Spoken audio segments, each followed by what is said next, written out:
어떤 문제가 생겼을 때 그 문제에 대해서 책임을 지는 것이 아니라 우리는 보통 많은 경우에 다른 사람들을 쉽게 비난하거나 이건 나 때문에 그런 거야 그러는 게 아니고 누구 때문에 이 문제가 생겨난 거야 라고 많이 그렇게 문제를 회피하는 경우가 많습니다.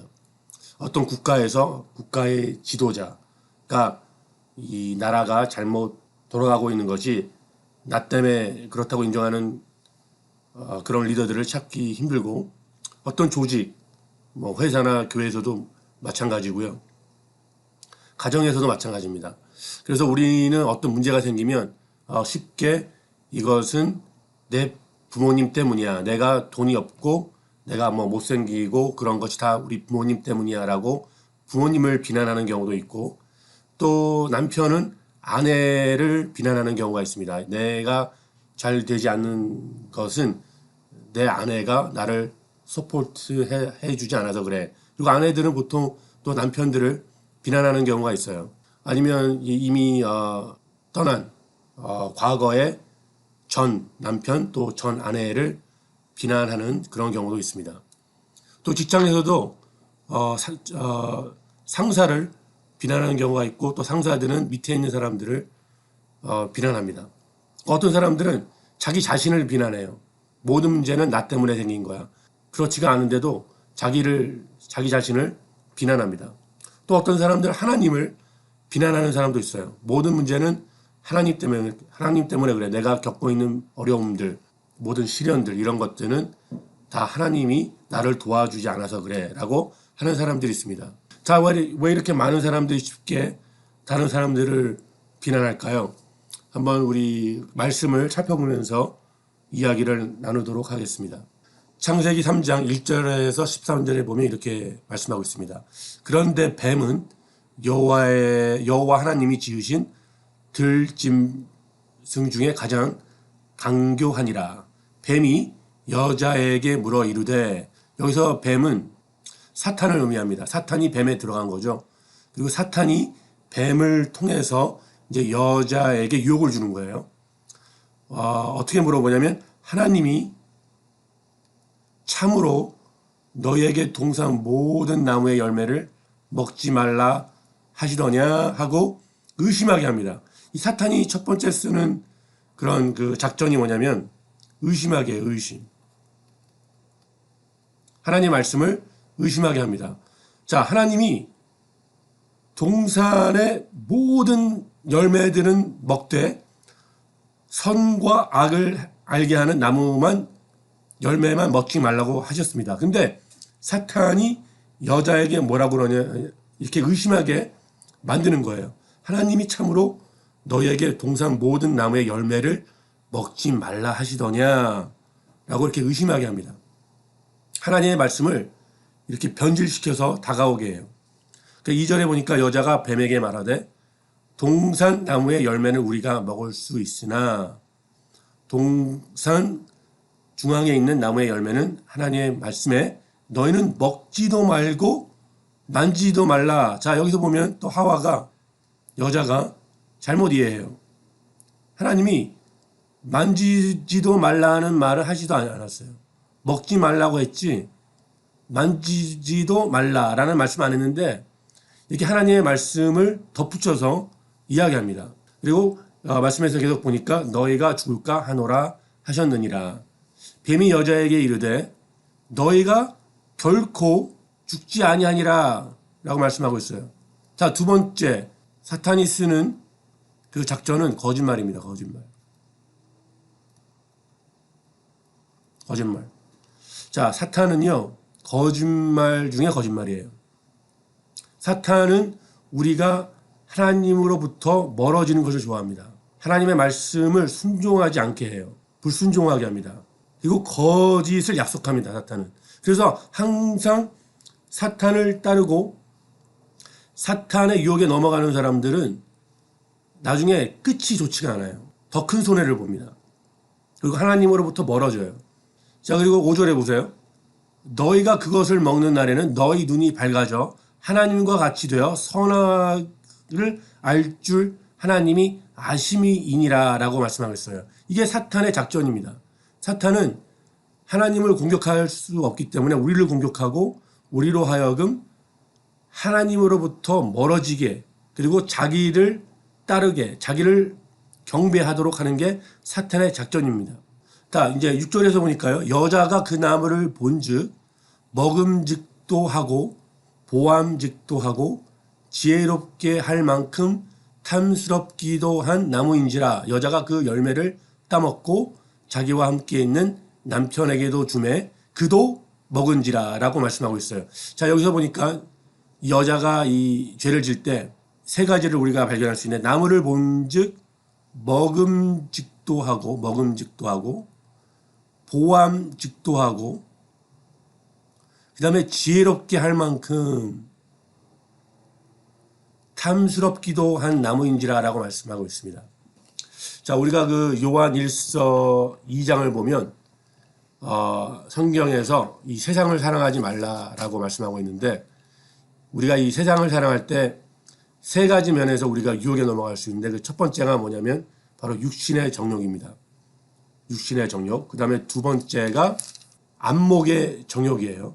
그 다음에 세 번째가 이생의 자랑입니다. 근데 오늘 그 말씀해 보니까 이 여자도 첫 번째가 뭐예요? 먹음직도 하고 그러니까 뭐예요? 요한일서에서 말하는 것처럼 육신의 정욕을 말하는 거예요. 그 다음에 두 번째 보암직도 하고 뭐예요? 딱 보니까 좋아 보이거든요. 탐스러워 보이거든요. 이 안목의 정욕입니다. 그 다음에 세 번째가 이생의 자랑인데 이걸 먹으면 지혜롭게 되니까 이걸 지혜롭게 돼서 자랑하고 싶은 거예요. 그러니까 하와가 이 여자가 딱 이렇게 유혹이 올 때 하나님의 말씀을 붙잡고 이 유혹을 뿌리쳐야 되는데 그러지 못하고 이 세 가지가 다 넘어간 거예요. 그래서 결국에는 그 열매를 따먹었습니다. 그것을 남편에게도 줘요. 남편에게, 아담에게 줍니다. 그 다음에 아담이 분명히 하나님께서 이 열매를 따먹지 말라고 말씀하셨는데 자기가 좋아하는 아내가 주니까 남편도 결국에는 그도 먹은지라 아담도 범죄하게 되는 겁니다. 아내에게 하나님이 분명히 이건 먹지 말라고 했는데 왜 당신 먹었냐 이렇게 물어보지도 않아요. 그냥 아내가 먹으니까 자기도 따라서 그냥 먹은 거예요. 자, 이제 결과가 어떻게 됩니까? 10절에서 보니까 이에 그들의 눈이 밝아져 자기들이 벗은 줄을 알고 무화과 나무 잎을 엮어 치마로 삼았더라. 그리고 8절에 보니까 그들이 그날 바람이 불 때 동산에 거하신 여호와 하나님의 소리를 듣고 아담과 그의 아내가 여호와 하나님의 낯을 피하여 동산 나무 사이에 숨은지라. 자, 이게 죄인들의 모습입니다. 우리 죄인들은 거룩한 하나님의 낯을 보기를 싫어해요. 그렇기 때문에 숨습니다. 숨어요. 이게 죄인들의 특성입니다. 죄인들은 거룩한 하나님과 같이 있는 것을 싫어합니다. 여러분 자세히 한번 생각해 보세요. 이 세상에 속한 사람들 있잖아요. 이 죄를 즐겨하는 사람들, 죄짓기를 즐겨하고 이 세상이 주는 쾌락을 쫓는 사람들은요, 이 거룩한 사람과 있는 것을 부담스러워합니다. 왜냐하면 자기들이 죄를 짓는 것이 나타나기 때문에 오히려 창피해하고 또 거부감이 생기는 거예요. 자, 9절 말씀해 보니까 여호와 하나님이 아담을 부르심에 그에게 이르시되 내가 어디 있느냐? 이르되 내가 동산에서 하나님의 소리를 듣고 내가 벗었으므로 두려워하여 숨었나이다. 11절에 보니까 이르시되 누가 너의 벗었음을 내게 알렸느냐? 내가 내게 먹지 말라 명한 그 나무 열매를 내가 먹었느냐? 12절에 자, 이제 12절에서 13절 보니까 이제 서로 이제 비난을 합니다. 잘 보세요. 아담이 이르되 하나님이 주셔서 자, 먼저 하나님을 비난해요. 아담이. 그 다음에 나와 함께 있게 하신 여자 그가 그 나무 열매를 내게 주므로 내가 먹었나이다. 자, 여기서 보면 아담이요. 하나님 잘못했습니다. 하나님께서 말씀하신 그 열매 먹지 말라고 하는 그 열매를 제가 먹었습니다. 이렇게 책임지고 제가 잘못했다고 인정하지 않아요. 아담이 어떻게 이 문제를 회피하려고 하냐면 먼저 하나님을 비난합니다. 하나님이 주신 저 여자 하나님께서 내가 뭐 한 번도 달라고 하지도 않았는데 하나님이 주신 그 여자, 이런 식으로 하나님을 원망하는 거예요. 비난하는 거예요. 그 다음에 여자를 비난합니다. 정말 그 무책임한 행동이죠. 아담으로서. 이게 한 그 조직의 리더, 또 한 가정의 리더로서 어떠한 문제가 생기면 자기가 책임을 지고, 이건 내 리더십 때문에 어떠한 그 조직의 리더로서 또 가정의 가정으로서 내 리더십이 부족해서 생긴 일이다, 이렇게 말하지 않고 다른 사람한테 문제를 돌려고 합니다. 아담처럼. 이게 뭐냐면 죄가 들어온 우리의 인간의 모습 때문에 그래요. 그 다음에 13절에 보니까 여호와 하나님이 여자에게 이르시되 내가 어찌하여 이렇게 하였느냐. 그러니까 여자가 이르되 누구를 비난합니까? 뱀이 나를 꿰물어 내가 먹었나이다. 이제 여자는 뱀을 원망합니다. 뱀을 비난해요. 하나님, 나는 죄를 짓기 싫었는데 이 뱀이 나를 유혹해서 꿰물어 내가 죄를 지었습니다. 이런 식으로 대답을 하는 거예요. 이것도 참 무책임하죠. 여자가 하나님 잘못했습니다. 제가 하나님이 먹지 말라고 한 그 열매를 먹었는데 정말 잘못했다고 회개하지 않고 이 뱀한테 이 문제의 원인을 돌리는 거예요. 이게 우리 인간의 모습이에요, 여러분.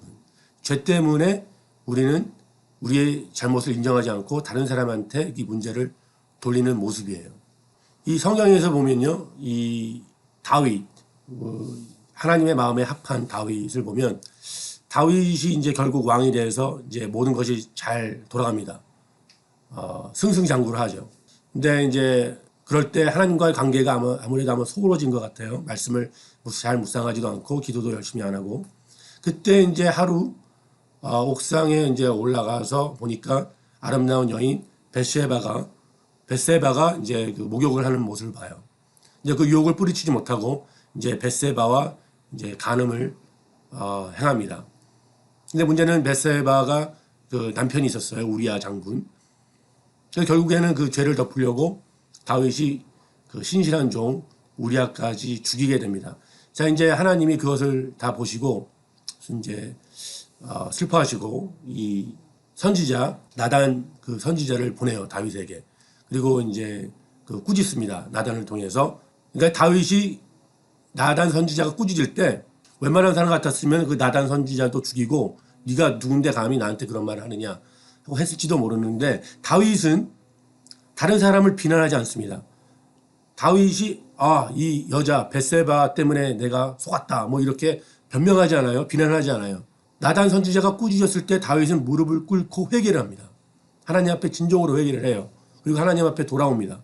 이것이 그래서 다윗이 그래서 하나님의 마음에 합한 사람이라는 거예요. 그리고 요셉을 보세요. 요셉은 충분히 다른 사람들을 비난할 수 있는 그런 처지에 처한 사람이었어요. 요셉은 충분히 자기를 팔아넘긴 형들을 원망할 수 있었어요. 비난할 수 있어요. 이 모든 문제, 내가 지금 이 고난을 당하고 힘든 일을 당하는 것은 나를 노예로 팔아넘긴 형들 때문이야 라고 비난할 수 있었어요. 근데 비난하지 않았습니다. 그리고 요셉은 보디바의 아내를 비난할 수 있었어요. 보디바의 아내가 나를 유혹했는데 그것을 거짓말을 해서 자기를 강간하려고 했다. 그래서 내가 감옥에 가게 됐는데 그래도 요셉은 보디바의 아내를 원망하지 않았습니다. 비난하지 않았어요. 어떤 경우에서든지 요셉은 그 처한 그 자리에서 하나님을 신실하게 섬겼고 하나님만 의지하며 나갔던 그 요셉이었습니다. 우리는 살면서 내 인생이 이렇게 된 것, 내가 잘 일이 안 풀리는 것, 어떤 문제가 생기는 것, 그럴 때마다 우리는 다른 사람들을 비난하려고 합니다. 여러분 혹시 지금 여러분들에게 상처를 준 그 사람을 혹시 비난하고 있습니까? 나를 떠나버린, 나를 배신하고 나를 떠나버린 내 전 남편, 내 전 아내, 내가 인생이 이렇게 꼬인 것은 그 사람들 때문이야. 이렇게 혹시 그 사람들을 비난하고 있습니까? 네, 맞아요. 여러분이 잘못하지 않았을 수도 있습니다. 100% 여러분의 전 남편, 여러분의 전 아내가 잘못할 수도 있어요. 혹은 여러분들이 잘못해서 이런 문제가 생길 수도 있습니다. 또 혹시 지금 여러분들의 부모님을 지금 비난하고 있습니까? 내가 이렇게 된 거 내 부모님 때문이야. 내가 이렇게 된 것 내 자식들 때문이야. 내가 이렇게 된 것 다 나 때문이야. 혹시 여러분 자신을 지금 비난하고 있습니까? 여러분이 지금 어려움 겪고 있는 것 여러분 때문에 그런 게 아닐 수가 있어요. 근데 자꾸만 여러분을 비난하는 것 그것 자체도 잘못입니다. 그렇게 할 때도. 혹시 여러분들 지금 하나님을 비난하고 있습니까? 내가 지금 일이 안 풀리는 것, 내가 어려움을 겪고 있는 것, 다 하나님이 때문이야. 내가 하나님을 그렇게 섬겼는데, 예배 드렸는데, 하나님은 나한테 해준 게 없어. 라면서 하나님께 원망하고 비난하고 있습니까? 이것은 잘못된 태도라는 것이죠. 우리가 어떤 문제를 생겼을 때, 여러분들이 잘못했다면, 여러분이 인정하셔야 돼요, 그건. 아, 이 문제는 제 책임이 큽니다. 하고, 인정하고 회개해야 합니다. 그러나 어떨 때는 우리가 문제가 생겼을 때는 여러분이 잘못한 게 아니에요. 그럴 때는 하나님만 바라보고 하나님만 신실하게 섬기면서 나갈 때 우리가 승리할 수 있다는 것입니다. 자, 여러분 계속해서 말씀 안에서 기도 안에서 승리하시고 또 다음에 찾아뵙도록 하겠습니다.